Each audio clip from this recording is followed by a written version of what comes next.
शुरुआत करते हैं दोस्तों आज के न्यूज़पेपर की हम एडिटोरियल वाले हिस्से के साथ में। आज जो पहला एडिटोरियल यहाँ पर हम डिस्कशन करेंगे वो हाल फिलहाल में जो चुनाव का आयोजन किया जा रहा है और वो चुनाव माओवादियों से, नक्सलियों से कितने सेफ रहे हैं, इसके ऊपर ये आर्टिकल लिखा गया है।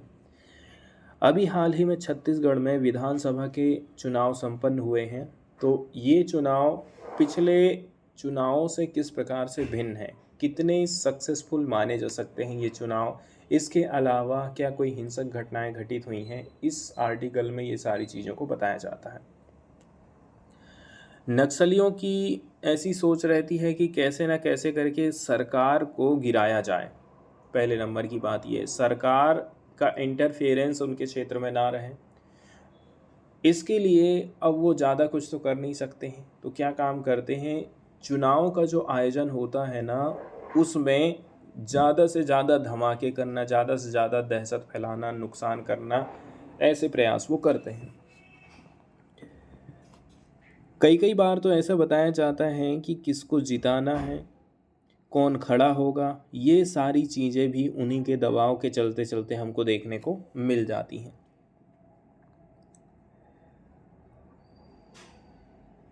यदि हम देखें आज के समय में जो पोलिंग हुआ है, चुनाव हुआ है, इसका परसेंटेज थोड़ा बढ़ा है। इसके साथ ही साथ में वायलेंस की जो इंसिडेंट है वो भी हमें देखने को मिले हैं। इस साल का जो असेंबली इलेक्शन हुआ था छत्तीसगढ़ में, वो ये बताता है कि भाई अभी हाल फिलहाल में जो नक्सलाइट का असर चल रहा है छत्तीसगढ़ में, ठीक है, छत्तीसगढ़ में जो नक्सलाइट का असर है वो कम हुआ है। इसके साथ ही साथ देखा जाए तो चुनाव कराने में सरकार काफ़ी कुछ संपन्न हो पाई है, सफल हो पाई है।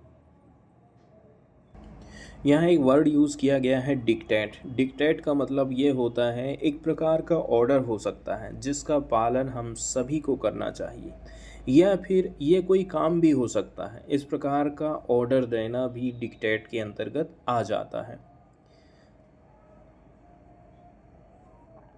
चलिए देखते हैं एडिटोरियल में और कौन कौन सी बातें निकल करके सामने आती हैं।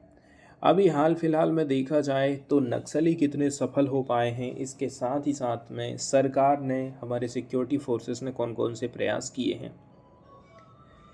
हाल फिलहाल में देखा जाए असेंबली इलेक्शन जो हुए हैं, इसको डिसरप्ट करने की कोशिश बहुत करी गई है छत्तीसगढ़ के माओइस्ट के द्वारा। डिस्परेट का मतलब होता है बेताब।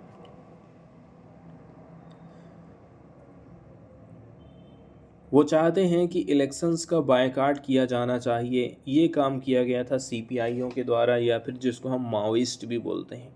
Neither had any major impact, इसका बहुत ज़्यादा मेजर इम्पैक्ट लोगों के ऊपर नहीं पड़ा है कि वो लोगों को वोट डालने से रोक सकें, और ना ही वो इलेक्शन को उतना ज़्यादा डिसरप्ट कर पाए हैं मीन्स के माध्यम से। इस समय क्या हुआ है, जो सिक्योरिटी फोर्सेस हैं, इन्होंने अपनी रीच को बढ़ाया है पिछले 5 सालों से यदि हम तुलना करेंगे तो, क्योंकि उन्होंने नए नए कैंप बनाए हैं और आगे एरिया में वो बढ़ते गए हैं और इसका काफ़ी फ़ायदा मिला है उनको। इसी से पीसफुल कंडक्ट हो पाए हैं इलेक्शंस का छत्तीसगढ़ जैसे स्टेट में। लेफ्ट विंग एक्सट्रीमिज़म की बात करेंगे, इसके साथ ही साथ होम मिनिस्ट्री इसके लिए क्या कर रही है।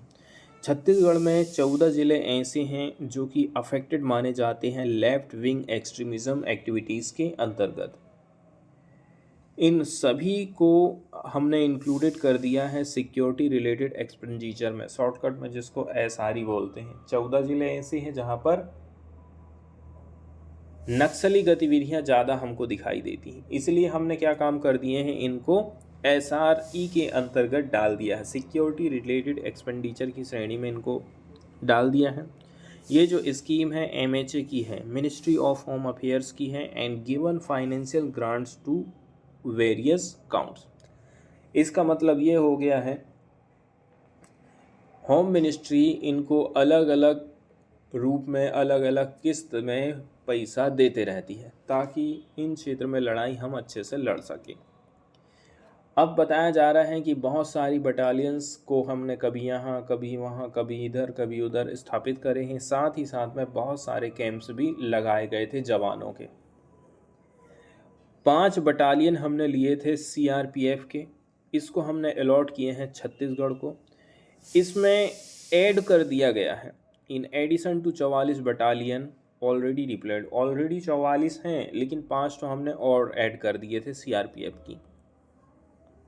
2018 में जो इलेक्शन हुआ था तो उस हिसाब से 44 होना चाहिए था, तो 5 हमने इसमें और भी ज़्यादा ऐड कर दी। इसके साथ ही साथ में बहुत सारी कंपनीज़, बहुत सारी सिक्योरिटी गार्ड की कंपनीज़ को हमने रीडिप्लॉयमेंट करे हैं in the establishment of no less than 75 new security camps in SRE district. SRE district की खास बात यह है कि यहाँ पर 75 से कम नए सिक्योरिटी कैंप नहीं हो सकते, 75 से ज़्यादा ही रखना है। पार्टिकुलरली बस्तर रीजन की हमने बात करी थी। और अतिरिक्त में यदि हम बात करें, हमने कुछ रिक्रूट किया था बस्तर फाइटर फोर्स की, और इसमें हमने 2000 से भी ज़्यादा लोकल यूथ का कहना चाहिए पार्टिसिपेशन किया था। इसमें इंक्लूडिंग थी 460 वुमेन। 2000 लोकल लोगों को, लोकल बच्चों को इस ग्रुप में शामिल किए हैं। इसमें से 460 महिलाएं शामिल थीं। बस्तर रेंज के 7 ज़िले से ये हमने टीम बनाए हैं। इसने काफ़ी कुछ हेल्प किया था, जिसके माध्यम से लोग अपना वोट सिक्योर कर पाए थे एंड माओइस्ट लोगों को हम उनके रास्ते में रोक सके। स्पेशल जोन भी बनाए गए हैं। देखिए, जहाँ पर भी हम 7 डिस्ट्रिक्ट की बात करें, बस्तर रेंज की एंड साउथ राजनांदगांव की बात करें, यहाँ पर काफ़ी ज़्यादा इन्फ्लुएंस रहता है दंडकारण्य स्पेशल जोन का। North Rajnandgaon, Kabirdham and Mungeli district of Chhattisgarh, ये रहे थे Maharashtra and Madhya Pradesh Chhattisgarh special zone के अंतर्गत। गरियाबंद, धमतरी, महासमुंद डिस्ट्रिक्ट की बात करें, जिनकी बॉर्डर उड़ीसा के साथ में लगती है, ये Orissa state committee of band CPI के अंतर्गत आ जाते हैं। यहाँ पर इसका इन्फ्लुएंस रहा है। एक डिस्ट्रिक्ट की बात करें, कौन सा, बलरामपुर, ये नॉर्थ छत्तीसगढ़ में पड़ता है, जिसकी जो बॉर्डर है झारखंड के साथ में मिलती है। ये कुछ तरीके से अफेक्टेड रहा है कोयल संख zone of Jharkhand regional committee के अंतर्गत। वहीं यदि हम एमएमसी जोन की बात करें तो ये कंपैरेटिवली अभी नया है and the Maoist has been active in DK since 1980। ये जो डीके वाला एरिया है, यहाँ पर माओइस्ट जो है काफ़ी समय पहले से ही यहाँ पर एक्टिव रहे हैं। अब बात करते हैं कि माओइस्ट लोग, नक्सली लोग आखिर अपने मन में क्या सोचते हैं, वो क्या चाहते हैं। इसके अलावा स्ट्रेटजी एंड टैक्टिक्स की बात करें, Indian revolution document of the CPI Maoist. CPI Maoist के डॉक्यूमेंट से हमें कुछ जानकारी मिली है कि वो क्या स्ट्रेटजी अपनाते हैं, क्या टैक्टिक अपनाते हैं। अब चूँकि यहाँ पर कोई ऑब्जेक्टिव बेसिस नहीं है इंडिया में कि वो एक्सपोज कर सके पार्लियामेंट्री सिस्टम को, मतलब पार्लियामेंट्री सिस्टम को तो वो ख़त्म नहीं कर सकते हैं, लेकिन ये काम वो क्या करते हैं, इसके लिए वो डायरेक्ट प्रोपोगेंडा फैलाते हैं एंड ऑर्गेनाइज करते हैं लोगों को पार्लियामेंट्री एंड इलेक्शन सिस्टम के खिलाफ में। और इसलिए बोलते हैं प्रजातंत्र को ख़त्म करो, लोकतंत्र को ख़त्म करो। ये 2-4 लोगों की चुनी हुई लोगों की सरकार है और ये बड़े बड़े लोगों के लिए ही काम करती है, हम लोगों के लिए तो कोई काम नहीं करता है। आप हमारे हिसाब से, हम आपकी हर बात सुनेंगे, ठीक है, आपकी सत्ता में भागीदारी रहेगी। इस प्रकार से ये चीज़ें लोगों के बीच में ऐसे विचार, भावनाओं, मैसेज को फैलाने का काम करते हैं। इसलिए बोलते हैं कि जो नक्सली लोग हैं ना, हमेशा यही सोचते हैं कि कैसे न कैसे करके असेंबली के जो इलेक्शन हो रहे हैं, विधानसभा के जो चुनाव हो रहे हैं, उनको डिसरप्ट किया जाए, उनमें बाधा डाली जाए। अब हम बात करते हैं कि किस प्रकार से ये लोग लोगों तक संदेश पहुंचाने का काम करते हैं। तो इनका आखिर शेड्यूल क्या रहता है, इसके साथ ही हम बात करेंगे कि चुनाव के लिए हम क्या क्या चीज़ें निर्धारित करके रखे थे। माओइस्ट लोग जो होते हैं, नक्सली लोग अपनी रूल बुक के हिसाब से काम करते हैं। उन्होंने पैम्पलेट बांटना चालू कर दिया, दीवारों में पेंटेड कर दिया है, पेंट मार दिया है। इसके अलावा बहुत सी जगह में बैनर टांग दिया है। और ये एरिया रहते हैं left wing extremism affected areas. ये जो एरिया रहते हैं वो लेफ्ट विंग से अफेक्टेड एरियाज़ हैं, जहाँ पर इस प्रकार की घटनाएं ज़्यादा घटित हो रही हैं छत्तीसगढ़ में। इसके साथ ही साथ नोट हो जो एसआरई डिस्ट्रिक्ट हैं, इसमें इंक्लूड किया गया है 7 सीवियरली इफेक्टेड डिस्ट्रिक्ट को। जो 7 सबसे ज़्यादा प्रभावित क्षेत्र हैं उनको भी इसमें शामिल कर लिए हैं। तो जो इलेक्शन रहा था 20 असेंबली सीट के लिए, उसका आयोजन किया गया था पहले फेज में 7 नवंबर को। And in the rest of all district, बचे हुए जो ज़िले रहे थे 70 सीट के लिए, इसमें इंक्लूडिंग थे 5 एसआरई डिस्ट्रिक्ट। इनका आयोजन किया गया था 17 नवंबर को। तो 2 फेज़ में हमने चुनाव का आयोजन किया है, एक 7 नवंबर और दूसरा 17 नवंबर। पहले नंबर का जो फेज़ था ना, ये काफ़ी क्रूशियल माना जा रहा था left wing extremism point of view के हिसाब से। इसके लिए हमने क्या काम किए थे, जो पोलिंग बूथ बनाए गए थे जहाँ पर लोगों को जाकर के वोट डालना है, उन जगहों की संख्या हमने बढ़ा दिया। ठीक है, बाय 126 बोला जा रहा है। एंड रिलोकेट किया था बूथ्स। एंड ऐसे बूथ जिनको हमने रिलोकेट किए हैं उनकी संख्या भी हमने घटा दिया है बाय 44। बस रेंज की बात कर रहे हैं। कुल मिलाकर के देखा जाए, सिक्योरिटी फोर्सेस जो काम में लगी थी, ड्यूटी में लगी थी, उनके लिए सिक्योरिटी सबसे बड़ा चैलेंज के रूप में उभरा था। वहीं यदि हम बात करें southern district of Sukma, Dantewada, Bijapur, जहां पर माओइस्ट क्लेम करते हैं रिवॉल्यूशनरी पीपुल्स काउंसिल, आरपीसीस बोलते हैं, Janata Sarkar to be more influential in putting the boycott in effect in previous election, जहां पर दे सकते हैं जनताना सरकार काफ़ी ज़्यादा प्रभावित रहती है कि ये जो प्रीवियस इलेक्शन हुआ था उसका बायकॉट बहुत ज़्यादा हुआ है इस ग्रुप के द्वारा। वहीं सुकमा की बात करें, ये सबसे ज़्यादा प्रभावित ज़िला माना जाता है। यहाँ पर जो चुनाव है इसका परसेंटेज काफ़ी रहा है, 8% का ओवरऑल इंक्रीज़ हमको देखने को मिला था। मतलब 55% से 63% यहाँ पर चुनाव हुआ है। ऑल इंटीरियर लोकेशंस की बात करें, जैसे कि मिनापा, इल्मागुंडा, कारीगुंडाम एंड पोंग भेजी, यहाँ पर माओइस्ट लोगों ने थ्रेटन किया था कि उन लोगों के वो हाथ काट देंगे जो वोट डालने के लिए जाएगा। जहाँ पर जो नक्सली लोगों की जो मिलिट्री फॉर्मेशंस है ना, यहाँ पर काफ़ी ज़्यादा प्रोमिनेंट मानी जाती हैं। एंड वोटिंग टू बी नेलिजिबल, और यहाँ पर वोट जो है एकदम नगण्य रहता है। फिर भी देखा जाए यहाँ पर जो वोटिंग का परसेंटेज रहा था 40 से लेकर के 60% रहा। मतलब ये कुछ ऐसी जगह है जो कि सबसे ज़्यादा प्रभावित जगह है। ये जगह छत्तीसगढ़ की मिनापा, इल्मागुंडा, करीगुंडाम, ये जो जगह हैं, ये जगह सबसे ज़्यादा माओवादियों से, नक्सलियों से प्रभावित, इसलिए यहाँ का जो चुनाव का परसेंटेज रहा है वो 40 से लेकर के 60% रहा है। अब हम बात करते हैं कि क्या कोई इंसिडेंट हुआ है, क्या कोई दुर्घटना हुई है, तो जवानों को कितना नुकसान हुआ और चुनाव कैसा रहा है। हम देखे हैं कि बहुत सारे आईईडी को रिकवर किया गया था सिक्योरिटी फोर्सेस के द्वारा बहुत सारी डिस्ट्रिक्ट में। एक जवान इंजर्ड हो गया था इल्मागुंगा में आईईडी ब्लास्ट के चलते चलते। इसके साथ ही साथ 2 जो जवान थे इंजर्ड हो गए थे, फायरिंग हुई थी मिनापा में।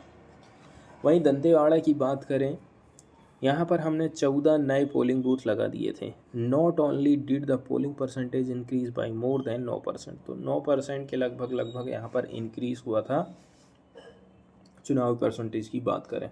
वहीं जो रिलोकेशन ऑफ बूथ है इसकी भी संख्या हम घटा दिए हैं 2/3, 21 से 7। पोटाली विलेज, जहाँ पर ये जो नक्सली लोग हैं इन द ग्वीस ऑफ विलेजर्स। क्या बोला जा रहा है? विलेजर्स के बीच में ये लोग रहते हैं और इन्होंने प्रोटेस्ट किया था। सिक्योरिटी कैंप को ये लगने नहीं दे रहे थे 2021 में। इसके लिए काफ़ी कुछ प्रयास भी किए गए, फिर भी देखा जाए यहाँ का जो परसेंटेज रहा था 45% रहा है, जबकि 2018 में 1% यहाँ पर वोटिंग हुई थी। जबकि 2 जवान की डेथ भी हुई है, एक 1 each in Kanker and Gariaband district, एक कांकेर में और एक गरियाबंद में जवान की डेथ हुई है आईईडी ब्लास्ट होने के चलते चलते। और जो बीजेपी ऑफिस में जो रहते हैं उनकी डेथ हुई थी नारायणपुर में, माओविस्ट लोगों ने इसकी हत्या कर दी थी। एक को AK-47, एक जो AK-47 है इसको रिकवर किया गया था सिक्योरिटी फोर्सेस के द्वारा कांकेर में। And the election were free from disruption in all SRE district. लेकिन जो SRE डिस्ट्रिक्ट बनाए गए हैं जहाँ पर होम मिनिस्ट्री उनको पैसा दे रही है कि यहाँ पर नक्सली लोगों से हमें लड़ाई लड़ना है, तो जितने भी SRE डिस्ट्रिक्ट थे उसने यहाँ पर उतना ज़्यादा डिसरप्शन हमको देखने को नहीं मिला था।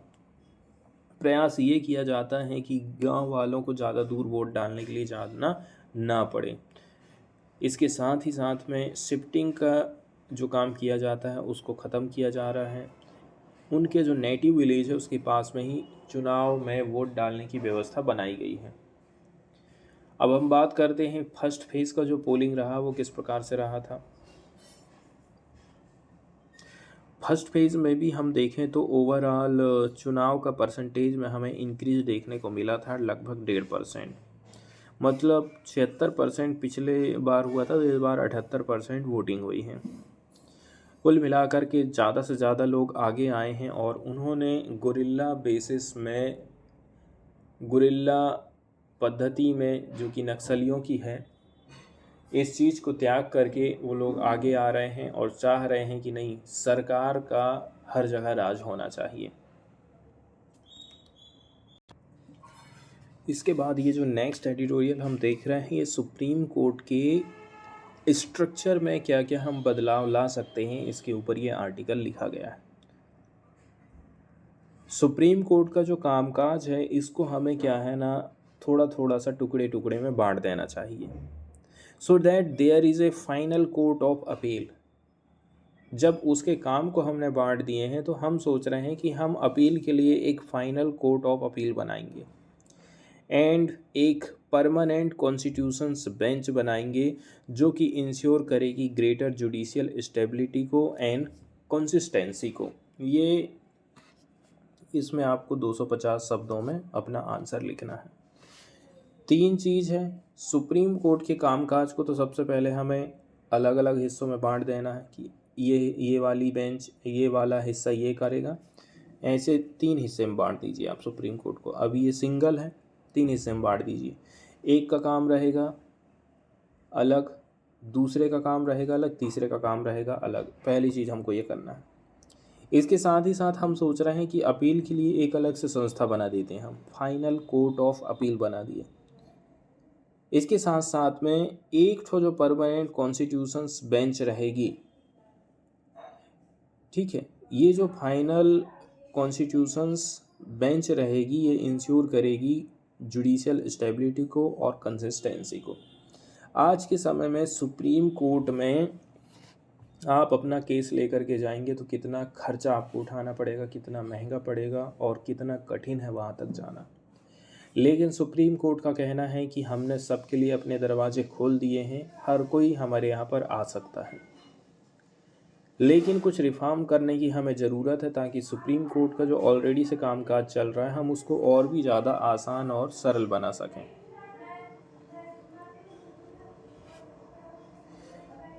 सुप्रीम कोर्ट ऑफ इंडिया की यदि हम बात करें तो देखिए, सुप्रीम कोर्ट में सबसे मुख्य रहता है CJI, chief justice of India जिसको बोला जाता है, मास्टर ऑफ रोस्टर इसको बोलते हैं। अब जो मास्टर ऑफ रोस्टर है वो ये निर्धारित करता है कि कोई सुनवाई कौन सी बेंच करेगी। इसलिए ये सबसे ज़्यादा इम्पोर्टेंट हो जाता है कि किसका डिसीजन किस तरफ आना है। कौन सा डिसीजन कैसा आएगा ये सीधे सीधे सीजीआई के हाथ में चले जाता है, आप ये बोल सकते हैं। हम देखते हैं कि सुप्रीम कोर्ट की जो बेंचेस रहती हैं, जैसे कि 3 की बेंच हो गई, 5 लोगों की बेंच हो गई, या फिर 7 लोगों की बेंचेस हो गई, तो इस प्रकार से ये बेंचेस ही किसी किसी की सुनवाई करती हैं। लेकिन कुछ जो महत्वपूर्ण मुद्दे रहते हैं उनके ऊपर सीजीआई ही सुनवाई करता है। अभी हाल फिलहाल में एक चर्चा चली थी कि सीजीआई की नियुक्ति कौन करेगा, ठीक है। तो जो सीजीआई की नियुक्ति होनी चाहिए थी उसमें सुप्रीम कोर्ट ने बोला था एक हम ग्रुप बनाते हैं, कमेटी बनाते हैं, इसमें सीजीआई बैठेंगे, इसमें अपोजिशन के लीडर बैठेंगे, इसमें प्रधानमंत्री बैठेंगे, ठीक है। इस प्रकार से 3 लोग होना चाहिए, एक होना चाहिए सीजीआई, दूसरा होना चाहिए अपोजिशन पार्टी का लीडर, और तीसरा होना चाहिए पीएम या फिर सरकार की तरफ से जो भी व्यक्ति बैठेगा। लेकिन यहाँ पर सरकार क्या कर दी है, सीजीआई को यहाँ से हटा दी है। बोल रही है कि पीएम अपना एक मंत्री बैठा लेंगे, यहाँ पर कैबिनेट मंत्री बैठा लेंगे। अब ये लोग वोटिंग करेंगे यस और नो में, तो हमेशा जो वोट रहेगा 2 वोट है सरकार का पड़ेगा, जबकि विपक्ष वाला लीडर तो एक ही है, इसलिए निर्णय हमेशा किसके पक्ष में जाएगा, पीएम के पक्ष में जाएगा। वो बताएगा कि अगला सीजीआई किसको बनाना है। आज के समय में क्या हो गया है, एक कॉलेजियम सिस्टम चलता है, कॉलेजियम सिस्टम के माध्यम से ही सीजीआई की नियुक्ति करी जाती है। इसमें ध्यान रखा जाता है कि भाई सबसे ज़्यादा जो सीनियर व्यक्ति है उसका नाम रिकमेंड किया जाता है, और वो नाम देते हैं राष्ट्रपति को, और राष्ट्रपति को ये नाम मानना बाध्यकारी है, उसको यस बोलना ही पड़ेगा।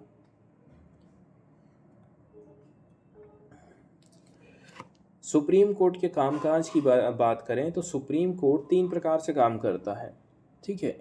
इसका जो उल्लेख है, जैसे कि ओरिजिनल्स के हिसाब से बोलें, किस हिसाब से इसको बनाया गया है उसके हिसाब से एक काम करेगा।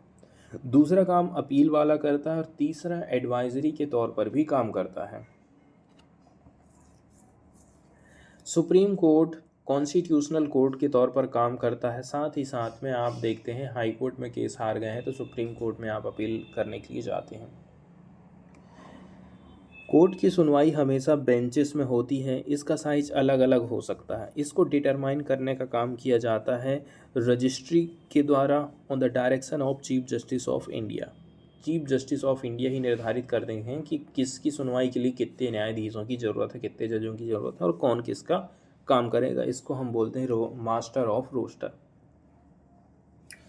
कॉन्स्टिट्यूशंस बेंच की बात करें तो जो सुप्रीम कोर्ट की कॉन्स्टिट्यूशन बेंचेस होती हैं इसमें लगभग 5 लोग हो सकते हैं, 7 लोग हो सकते हैं, 9 जजेस हो सकते हैं, जो कि स्पेसिफिक इशू के ऊपर डेलिब्रेशन करते हैं, बातचीत करते हैं कॉन्स्टिट्यूशनल लॉ से रिलेटेड। आर्टिकल 145(3) हमारे संविधान का कहता है कि इस प्रकार से हमें कॉन्स्टिट्यूशन बेंच की स्थापना करना चाहिए। ये कहता है कि कम से कम जो है 5 जजों की ज़रूरत होना चाहिए, ज़रूरत होती है यदि आप ऐसे केसेस की सुनवाई कर रहे हैं जहां पर सब्सटेंशियल क्वेश्चन ऑफ लॉ है। सब्सटेंशियल मतलब होता है महत्वपूर्ण क्वेश्चन। यदि वहाँ पर इंटरप्रिटेशन की ज़रूरत है, कॉन्स्टिट्यूशंस के इंटरप्रिटेशन की ज़रूरत है। इंटरप्रिटेशन की ज़रूरत मतलब होता है व्याख्या, इंटरप्रिटेशन। यदि हमें कॉन्स्टिट्यूशन की व्याख्या करना है, कुछ महत्वपूर्ण क्वेश्चन खड़ा हो गया है, तो वहाँ पर कम से कम 5 लोगों की हमें ज़रूरत होती है। या फिर किसी प्रकार का रेफरेंस चाहिए आर्टिकल 143 के अंतर्गत, तो भी हमें 5 लोगों की ज़रूरत पड़ेगी कि वो लोग इसमें सुनवाई करेंगे, जो कि डील करते हैं प्रेसिडेंट की पावर से रिलेटेड। डिवीज़न बेंचेस भी बनाई गई हैं। सुप्रीम कोर्ट की सुनवाई के पहले जो काम करेगा वो कौन करेगा, डिवीज़न बेंचेस ही सुनवाई करेगी, मतलब 2 लोगों की बेंचेस ही सुनवाई करती शुरू में।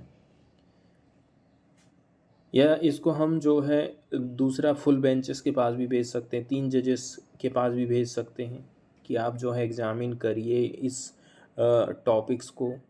जैसे कि फिल्म प्रोहिबिशन है, रिस्ट्रिक्शन है, फिल्म रिस्ट्रिक्शन है, या फिर charges that A police commissioner abuse his position. दो एग्जाम्पल यहाँ पर दिए हैं। तो ये इस प्रकार के जो काम हैं, इस प्रकार के काम दो लोग कर सकते हैं, दो जज कर सकते हैं, या फिर तीन जज के पास भी ये सब जा सकता है।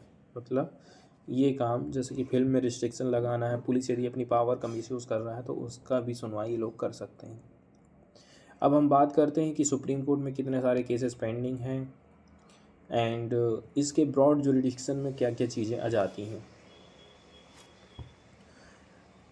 Supreme court public interest litigation के ऊपर तो ध्यान देता ही है, such as demand that passages be deleted from Quran or secularism be removed from preamble to the Constitution। कुछ कुछ काम किए गए हैं, जैसे कि सेक्युलरिज्म को हमने रिमूव कर दिए हैं प्रीएम्बल से, कॉन्स्टिट्यूशन की जो प्रस्तावना रही थी उससे हमने सेक्युलरिज्म इसको ख़त्म कर दिए हैं, धर्मनिरपेक्षता जिसको बोला जा रहा है।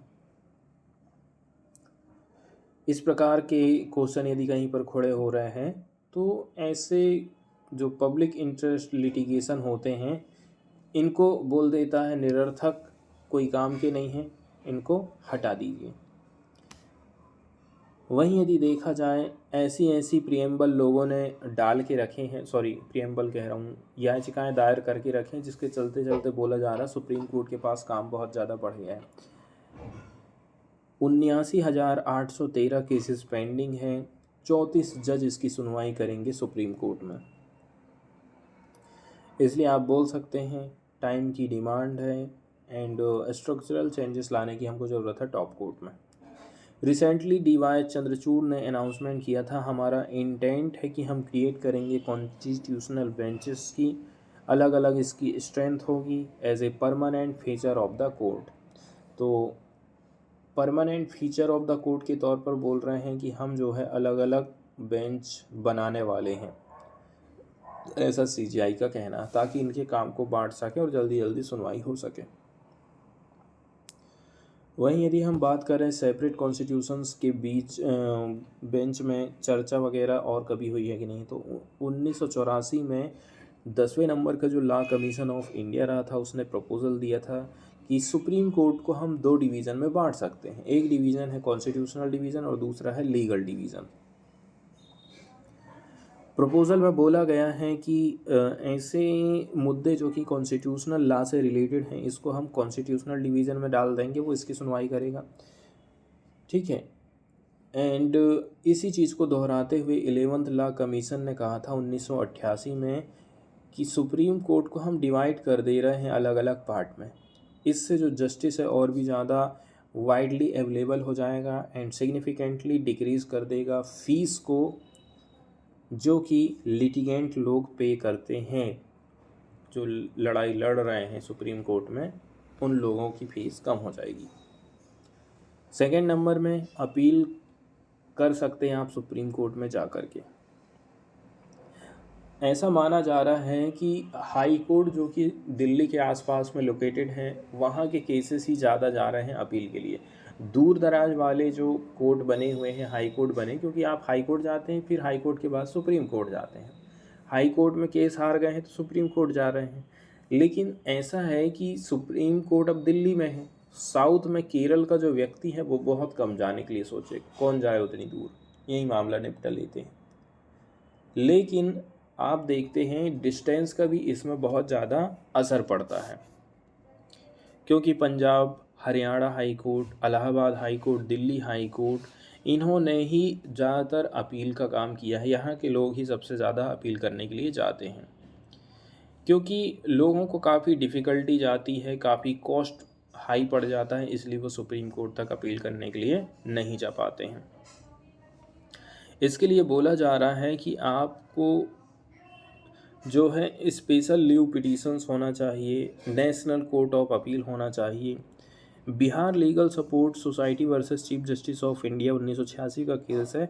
सुप्रीम कोर्ट ने कहा था कि यहाँ पर काफ़ी डिज़ायर हो गया है कि हम इस्टेब्लिश करेंगे नेशनल कोर्ट ऑफ अपील को, और ये स्पेशल लीव पिटीशंस को एंटरटेन करने का काम करेंगे। इसके माध्यम से सुप्रीम कोर्ट क्या काम कर पाएगा, constitutional and public law related question को एंटरटेन कर पाएगा। इसके अलावा रिकमेंडेशन की बात करें, 4 रीजनल बेंचेस जिनको हम लोकेट करना चाहते हैं दिल्ली, चेन्नई या फिर हैदराबाद, कलकत्ता और मुंबई में। कोर्ट को और भी ज़्यादा एक्सेसिबल बनाना है तो सुप्रीम कोर्ट वहीं अकेला क्यों रहे, अलग अलग जगह में हम इसकी शाखाएं खोल देते हैं। 229वें नंबर का जो लॉ कमीशन रिपोर्ट आई थी 2009 में, उसने रिकमेंडेशन दिया था कि 4 हमें रीजनल बेंच बनाना है, दिल्ली में, चेन्नई या फिर हैदराबाद में, तीसरा नंबर कलकत्ता और चौथे नंबर में मुंबई, ताकि जो नॉन कॉन्स्टिट्यूशनल इश्यूज़ हैं उनकी हम सुनवाई कर सकें। इसने रिकमेंडेशन दिया था 6 जज, प्रत्येक रीजन में 6 जज होना चाहिए 4 रीजनल बेंचेस के लिए अपीलेट रिस्पॉन्सिबिलिटी के हिसाब से। और जो कॉन्स्टिट्यूशन बेंच न्यू दिल्ली में है वो रेगुलर बेसिस पे काम करते रहेगी। इसके बाद देखा जाए अंग्रेज़ों के समय में किस प्रकार से हमारे देश में न्याय क्षेत्र इस्टेब्लिश हुआ था। तो औपनिवेशिक काल के दौरान हमारा जो सुप्रीम कोर्ट था उसको हमने 3 भाग में डिवाइड कर दिए थे, बम्बई, कलकत्ता और मद्रास। 1861 के भारतीय उच्च न्यायालय अधिनियम ने अलग अलग क्षेत्रों के लिए सर्वोच्च न्यायालयों को उच्च न्यायालयों से बदल दिया। 1861 में एक कानून ला दिए और सर्वोच्च न्यायालय को हमने क्या बना दिया, हाई कोर्ट में बदल दिया। फिर 1935 में एक कानून आया था जिसके माध्यम से प्रिवी काउंसिल और हाई कोर्ट के लिए एक अपीलीय बॉडी के रूप में भारत के संघीय न्यायालय का निर्माण किया गया था। उस समय हमको लगा कि नहीं, हमको एक सुप्रीम कोर्ट बनाना चाहिए। फिर 1949 में भारत ने संविधान को मंजूरी दिया। सुप्रीम कोर्ट की बात करें, इसकी स्थापना 28 जनवरी 1950 को संविधान की आर्टिकल 124 के अंतर्गत भारत के एक स्वतंत्र लोकतांत्रिक गणराज्य बनने के 2 दिन बाद करी गई थी। और ये आर्टिकल 130 के हिसाब से दिल्ली में हमने इसकी स्थापना करी थी। शुरू में सीजीआई समेत 8 जज हुआ करते थे। जैसे जैसे काम का बोझ साल दर साल बढ़ते गया और मुकदमों का बकाया जमा होने लगा, संसद ने न्यायाधीशों की संख्या 1950 में 8 थी, 1950 में 8 से बढ़ा करके 11 कर दिया, 1956 में 11 हो गया, 1960 में 14, 78 में 18, 1986 में 26, 2009 में 31 और 2019 में 34 कर दिया था।